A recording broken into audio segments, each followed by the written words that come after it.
Hi guys, c'est parti pour la review de l'épisode 3 de la saison 9 de The Walking Dead. Et on est toujours sur une très bonne lancée.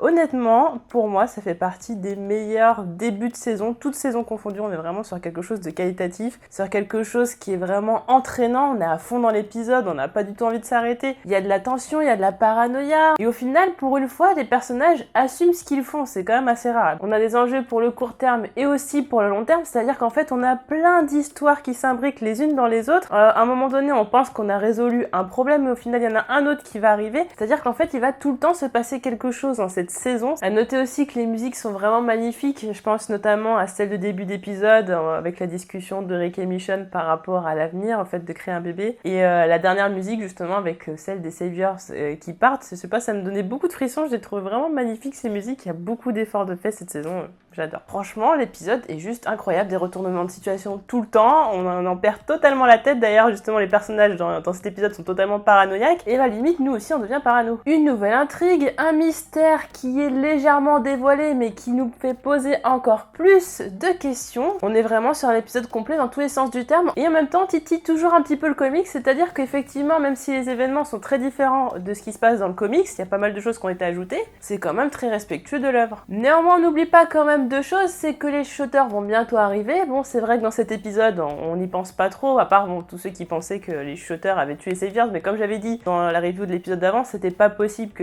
les chuchoteurs puissent savoir qui étaient des Saviors et qui n'étaient pas, et qu'ils soient au courant de tout ce genre de conflit qu'il y a eu avant. C'était techniquement pas possible. Donc on a ça qui reste en suspens, cette tension par rapport aux chuchoteurs qui vont pas tarder à arriver certainement. Et autre chose, on ne peut pas s'empêcher de penser au départ de Rick, c'est-à-dire que le personnage est énormément mis en avant depuis ce début de saison 9, et là de se dire dans quelques épisodes il va partir, c'est juste inconcevable pour le moment. Pour l'instant, j'arrive pas à m'y faire. Je trouve ça vraiment très étrange et j'ai hâte de savoir, pas vraiment, mais j'ai vraiment envie de savoir comment ils vont faire ça. Parce que là, techniquement, on le sait parce que voilà, la promo a été faite autour de ça, mais là, pour le moment, ça semble même pas du tout cohérent qu'ils puissent partir dans quelques épisodes. Donc bon, à voir. On va d'abord parler de Jadis, la mystérieuse Jadis. Je suis assez déçue qu'elle veuille se barrer parce que moi j'avais vraiment envie de la voir s'intégrer aux communautés. Sauf que ça n'est pas le cas, elle a vraiment du mal à s'intégrer puisque même elle se fait accuser d'avoir tué les Saviors. Alors pourquoi elle voilà, c'est le dernier arrivé, c'est celui qui a tort, hein, très clairement. Jadis qui se vexe de ne pas avoir été défendue par les communautés et notamment Rick en plus qui demande à Gabriel de la surveiller. Bon, ça lui plaît pas trop donc finalement elle veut se barrer, surtout qu'en plus elle a vu qu'il y avait l'hélicoptère. L'hélicoptère qu'on avait déjà vu à plusieurs reprises mais dont on ne connaissait pas vraiment les tenants et aboutissants, on sait pas du tout à quoi ça sert. Il s'avère qu'en fin d'année 2017, j'avais commencé à écrire une théorie qui liait Jadis au cannibale du terminus, parce qu'en fait elle écrivait donc à la craie un A sur son container, et il y avait le même A qui apparaissait sur un des containers du terminus, donc j'avais cherché un lien entre les cannibales et elle. Et le lien que j'avais trouvé, c'était effectivement des gens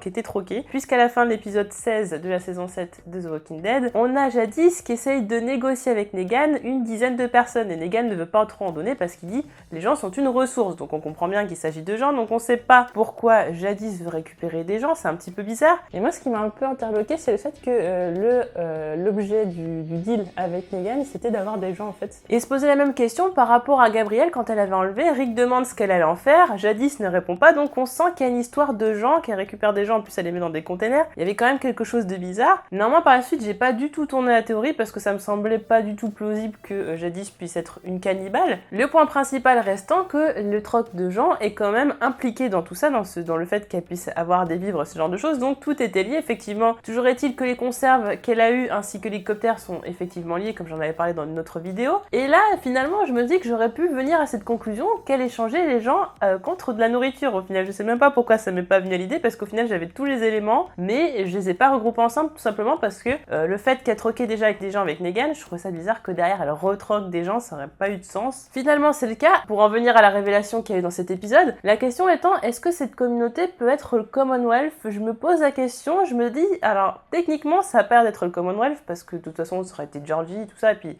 le troc d'humain ça a pas l'air d'être du tout sa cam, hein, ça a l'air d'être quand même quelqu'un de normal et d'assez humain, que ce soit Pamela dans le comics ou que ce soit Georgie dans la série, c'est une personne tout à fait normale. Néanmoins le territoire du Commonwealth est quand même très grand, c'est très vaste, il y a quand même pas mal de villes et tout, et on serait peut-être pas à l'abri de certains débordements par rapport à certaines villes, certains certains clans qui auraient des pratiques assez douteuses. Et justement, quand on parle de A et de B, ça me fait penser un petit peu au Commonwealth et son système justement de hiérarchie sociale et tout, de gens qui avaient des statuts importants avant l'apocalypse, etc.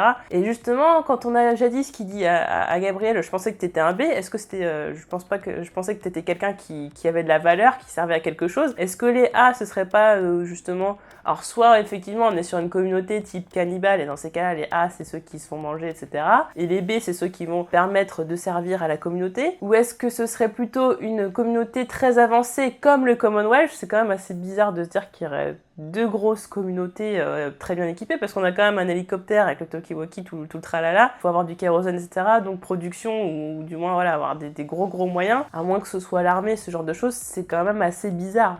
À part le Commonwealth, je pense que ça peut être que l'armée ou quelque chose comme ça, mais du troc de gens, c'est quand même assez space, même si dans Fear the Walking Dead, on a vu quand même certaines pratiques assez louches. Donc si c'était un clan du Commonwealth qui ferait ces petits trucs en solo comme ça, et qui récupérait effectivement des gens qui ont de la valeur et d'autres qui en ont pas juste pour faire de la main d'œuvre peut-être, et les B ce seraient des personnes qui peuvent vraiment contribuer à la communauté et qui vont vraiment avoir une place très importante, ça pourrait être quelque chose comme ça. C'est vrai que c'est difficile à dire. En tout cas ce qu'on sait c'est que elle pensait que Gabriel était un B et que Rick était un A. En tout cas on sait que Jadis a déjà fait du troc de gens par le passé, et donc si Gabriel veut partir avec Jadis, si Jadis veut s'en aller, il va falloir qu'elle amène une nouvelle personne. Donc est-ce que du coup ça va être Gabriel? C'est possible, hein. De toute façon elle le frappe. Alors c'est assez bizarre parce qu'au final on se dit ces deux personnes se sont rapprochées, on voit Gabriel tient vraiment à elle. Est-ce que elle tient vraiment à lui?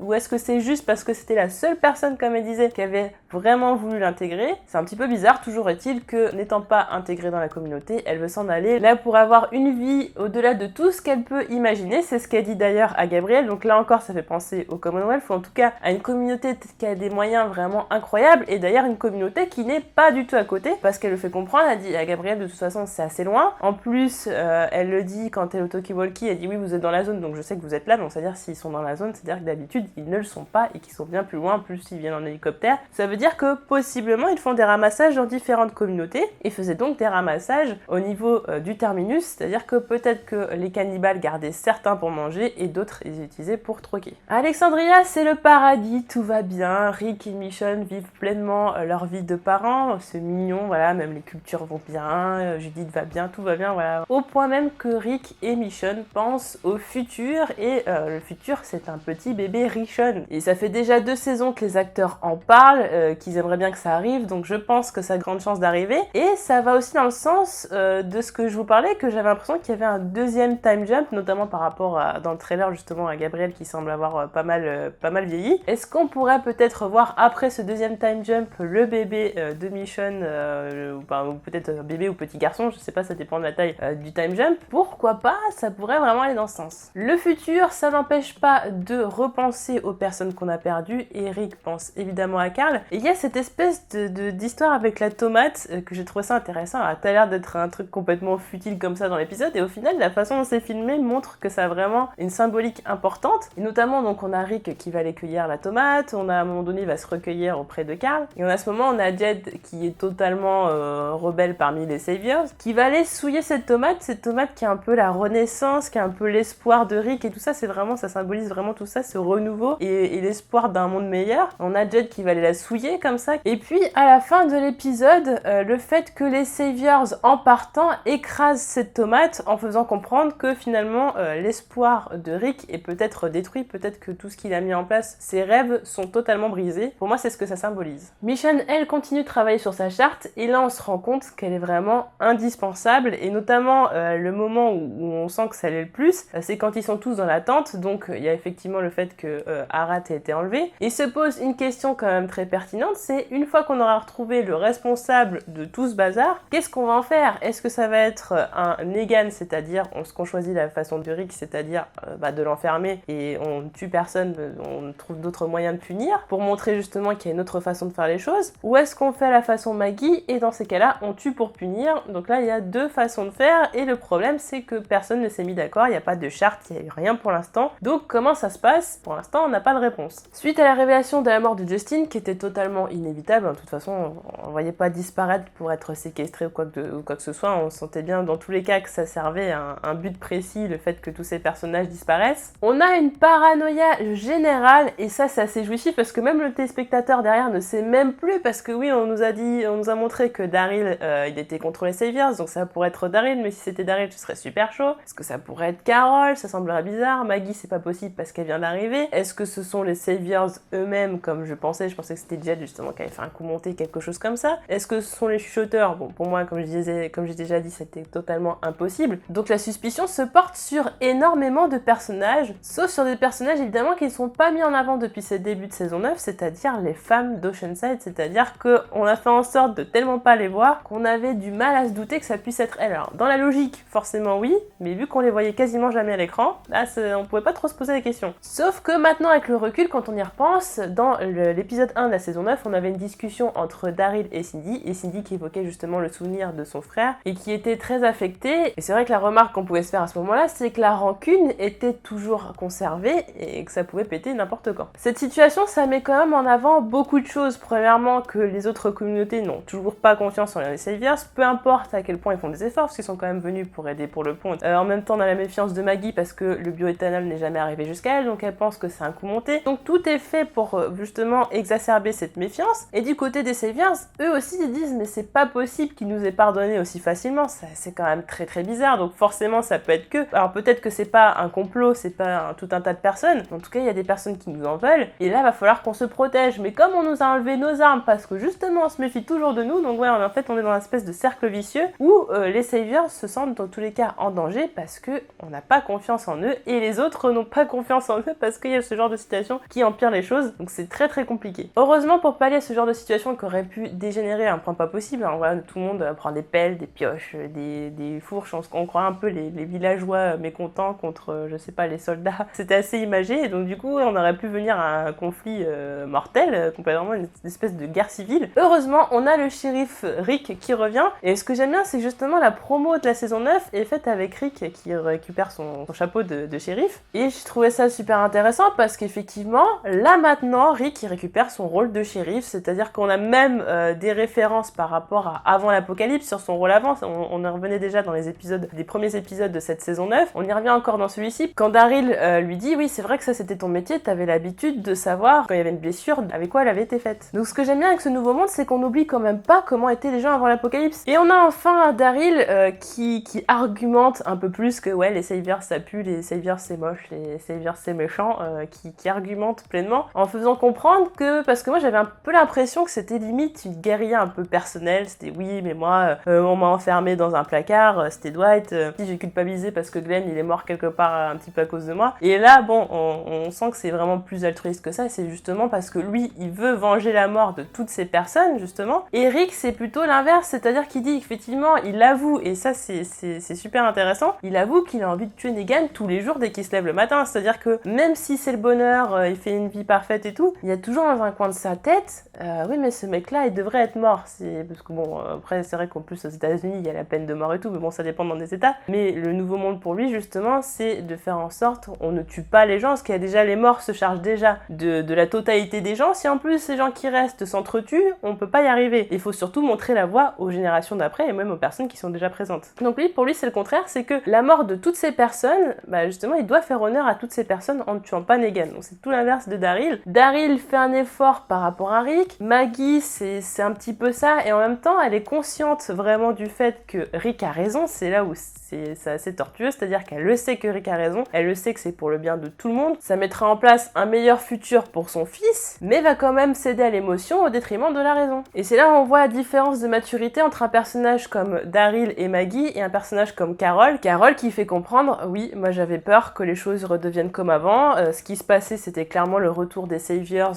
qui allaient nous nuire et qui allaient tuer, ce genre de choses. Moi j'avais envie de leur tirer dessus, et elle l'a pas fait. Et d'ailleurs, ce qui est intéressant, c'est qu'au moment donné, il y a l'espèce de guet-apens avec Jed, et quand Carol blesse Jed et qui lui dit bah vas-y tue-moi, elle dit bah non, toute vie est précieuse, c'est une phrase que répète en boucle Rick et Morgan. Donc on voit qu'elle prend des leçons de tout ça, elle a gagné vraiment en maturité. Je pense qu'elle arrêtera de faire un peu le yo-yo, à part si Ezekiel meurt, et dans ce cas-là, voilà, j'ai un peu peur pour la suite. Mais qu'on n'est pas en train de nous installer là Carol qui reprendrait le rôle de Rick. Alors oui, effectivement, elle arrive peut-être pas à gérer le sanctuaire, c'est très compliqué avec les temps qui courent, mais ça reste quand même la personne qui, niveau credo, est le plus proche de Rick avec Michonne. Mais Michonne, elle est plutôt dans l'empathie, plutôt les lois, ce genre de choses, plutôt le côté législatif, et Carol, elle a vraiment la stature pour être un leader et pour pouvoir gérer tout le monde. Donc je pense qu'on peut aller par là. Et on en vient donc à la révélation que ce sont les femmes d'Oceanside qui ont donc tué les Saviors. Comme je disais, moi je l'ai pas trop vu venir étant donné qu'on voyait pas trop ces personnages-là, j'avais même quasiment oublié qu'elles existaient. Si on les avait vus plus, peut-être que à la limite, faut dire que quelques jours avant je me suis fait spoiler, donc forcément quand j'ai vu l'épisode ça m'a pas surprise, mais quand j'ai appris ça je fais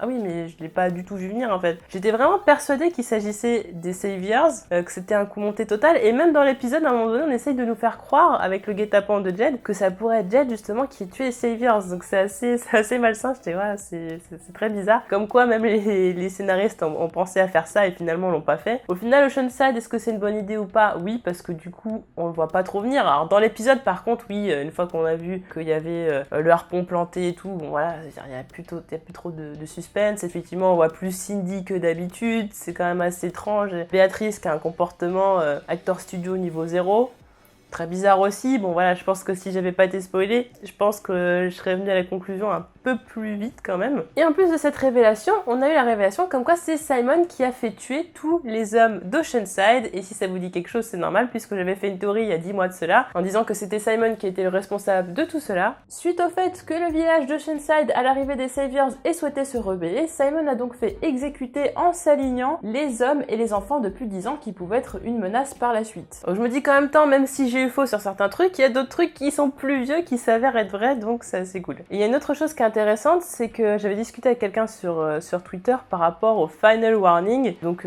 beaucoup pensaient effectivement qu'il s'agissait des chuchoteurs. Moi j'étais plutôt pour justement un message des Saviors, parce que j'étais vraiment convaincue que c'était les Saviors qui avaient tué d'autres Saviors. Et en fait j'avais essayé de comparer ce message-là à celui qui était écrit chez les Saviors en disant nous sommes toujours Negan, venez nous sauver, etc. Bon c'était pas la même écriture, mais je trouvais que dans le procédé ça se ressemblait vachement. Donc pour moi c'était forcément les Saviors. Effectivement c'était le cas puisque ce message c'était Simon qui l'avait écrit, vraiment le dernier avertissement qu'il faisait à Oceanside, et c'est à partir de là où les femmes justement se sont enfuies. Donc comme quoi parfois il faut pas grand chose pour être dans le juste, et à chaque fois il me manque un petit élément qui fait que j'aurais pu trouver mais j'ai pas trouvé.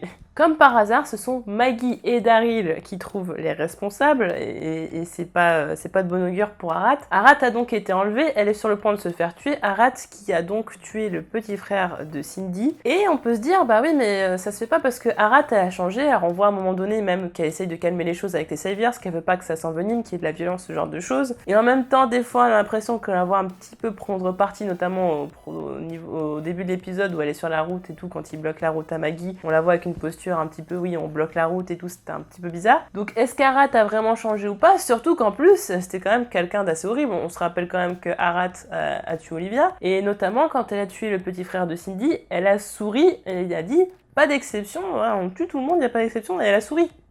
Donc ça veut dire que c'est quelqu'un de sadique, ça veut dire que c'est quelqu'un de dangereux, qui peut potentiellement recommencer. Et le fait justement qu'elle dit pas d'exception, c'est ce qui va faire que Maggie ne va pas l'aider, il va se retourner, mais là c'est d'une lâcheté, c'est assez spécial. Maggie qui en plus a beaucoup de points communs, notamment avec Béatrice, parce que Béatrice lui dit comme ça, oui mais Justin, il a tué mon mari. Et là, le fait d'entendre « il a tué mon mari », ça rappelle forcément à Maggie que Negan a tué le sien. Donc il y a quand même un point commun qui est quasiment identique. Hein. Donc qui peut mieux comprendre les femmes d'Oceanside que Maggie? Et Daryl, lui, quelque part, pour lui, les Saviors n'ont rien à faire avec eux, ils méritent rien du tout, ils méritent rien. On se serait dit que ce que lui a dit Rick, c'est-à-dire quand Rick lui dit oui mais si t'avais fait ça à l'époque où on s'était connus, c'est-à-dire que ça veut dire que tu m'aurais tué lorsque tu as su que j'avais laissé ton frère au haut du toit, quoi. C'est totalement quelque chose que t'aurais regretté. Et se pose donc la question de s'il s'arrête de vouloir se venger à chaque fois, peut-être qu'il va en sortir quelque chose de bon, que beaucoup de choses vont changer en positif. Tout comme sa rencontre avec Rick a été quelque chose de positif après l'apocalypse pour lui. Donc laisser une seconde chance à quelqu'un, c'est quand même quelque chose qui peut avoir d'énormes conséquences par la suite et d'énormes conséquences positives. On se serait dit que Daryl justement aurait un petit peu rentré ça dans le crâne et se serait peut-être posé des questions, et au final non, il se retourne avec Maggie. Les femmes d'Oceanside montrent bien que la justice qu'a mis en place Rick ne leur convient pas du tout, qu'elles sont frustrées par celle-ci, qu'au final les Saviors s'en sortent libres, qu'ils ressortent impunis après tout ce qu'ils ont fait, ça n'est pas normal. Finalement elles ont rongé leurs freins pendant très longtemps, jusqu'à qu'il y ait le déclencheur Maggie Maggie qui fait tuer Gregory. Alors que dans ce nouveau monde, normalement, on ne tue plus les gens, on les punit en les emprisonnant, mais on ne les tue pas, même s'ils essayent de tuer d'autres personnes. Donc Maggie montre une autre voie à suivre. Alors les femmes disent qu'elles vont pas se venger de tous les Saviors, mais elles vont se venger des personnes qui ont tué leurs proches. D'ailleurs, ça se demandait si toutes les femmes d'Oceanside sont au courant, certainement pas, je pense. Il n'en reste pas moins que forcément, il va falloir trouver un coupable pour tout ça, parce que même si Maggie et Daryl reviennent sur un rat, si personne ne découvre, soi-disant, qui en est responsable, va falloir qu'ils continuent à chercher qui c'est, parce que de toute façon, les choses ne peuvent pas rester telles quelles. Donc au bout d'un moment, tout va savoir. On va finalement connaître les responsables, donc qu'est-ce qui va arriver à ces femmes? Qui plus est, les Saviors rentrent chez eux, ce qui fait que le pont ne pourra pas être fini à temps avant la montée des eaux. Donc ça ouvre la possibilité à pas mal d'autres situations très compliquées, et que Rick va avoir à gérer, surtout que si les Saviors rentrent chez eux, on n'a personne pour les surveiller, donc on sait pas ce qu'ils vont comploter, ils peuvent faire tout et n'importe quoi, surtout qu'ils sentent vraiment qu'ils sont traqués, qu'ils sont pas aimés par les autres communautés, donc ils vont certainement vouloir se défendre. Il peut se passer pas mal de choses. En tout cas, la prochaine intrigue qu'on nous tease, c'est le fait que Maggie veut aller voir Negan, et donc on a le petit teaser de l'épisode 4 qui nous montre qu'elle a vraiment l'intention d'y aller. Maggie qui le dit elle-même, même si elle a montré la voie aux femmes d'Oceanside, eh bien elles aussi lui ont montré l'exemple, et donc ce qui forcément implique qu'elle voudrait tuer Negan pour se venger. Et ça, c'est quelque chose qui est quand même assez cohérent avec le comics, donc à voir si la suite va être la même, on verra bien. N'hésitez pas à me dire en commentaire ce que vous avez pensé de cet épisode, est-ce qu'il vous a plu, est-ce que cette saison 9 vous emballe? N'hésitez pas à me dire tout ça en commentaire, et on se retrouve très vite pour d'autres vidéos. Salut!